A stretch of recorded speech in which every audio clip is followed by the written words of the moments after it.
ಆಕಾಶ್ ಒಬ್ಬ ಫೋಟೋಗ್ರಾಫರ್. ದೇಶದ ಮೂಲೆ ಮೂಲೆ ಸುತ್ತಿ ಜನರ ನಗುವನ್ನು ಕ್ಯಾಮರಾದಲ್ಲಿ ಸೆರೆ ಹಿಡಿಯುತ್ತಿದ್ದ. ಆದರೆ ಅವನ ಸ್ವಂತ ಫೋಟೋ ಮಾತ್ರ ಎಲ್ಲಿಯೂ ಇರಲಿಲ್ಲ. ಯಾಕೆಂದರೆ ಕ್ಯಾಮರಾದ ಹಿಂದೆ ನಿಲ್ಲುವವನು ಕ್ಯಾಮರಾದ ಮುಂದೆ ನಿಲ್ಲುವುದನ್ನು ಮರೆತಿದ್ದ. ಒಂದು ದಿನ ಬೆಟ್ಟದ ಮೇಲಿರುವ ಒಂದು ಚಿಕ್ಕ ಊರಿಗೆ ಕೆಲಸದ ಸೀಮಿತವಾಗಿ ಹೋಗಿದ್ದ. ಅಲ್ಲಿ ಒಬ್ಬ ಹುಡುಗಿಯನ್ನು ನೋಡಿದ.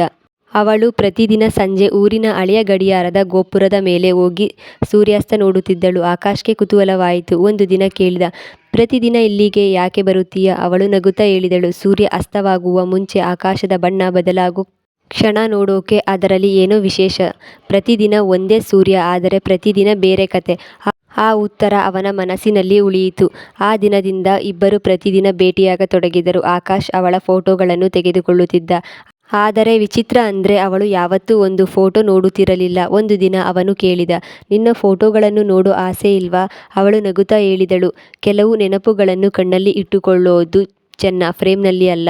ತಿಂಗಳುಗಳು ಕಳೆದು ಹೋದವು. ಆಕಾಶ್ ಅವಳನ್ನು ಪ್ರೀತಿಸಲು ಶುರುಮಾಡಿದ. ಆದರೆ ಹೇಳಿರಲಿಲ್ಲ. ಕೊನೆಗೆ ಒಂದು ಸಂಜೆ ಧೈರ್ಯ ಮಾಡಿ ತನ್ನ ಮನಸ್ಸಿನ ಮಾತು ಹೇಳಲು ನಿರ್ಧರಿಸಿದ.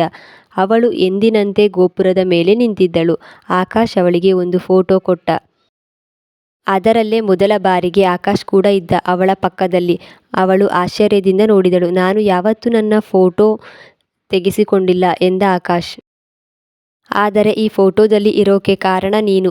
ಅವಳ ಕಣ್ಣುಗಳು ಮೌನವಾಗಿದ್ದವು. ಆಕಾಶ್ ನಿಧಾನವಾಗಿ ಹೇಳಿದ, ನಾನು 1000 ಜನರ ನಗುವನ್ನು ಸೆರೆ ಹಿಡಿದಿದ್ದೀನಿ.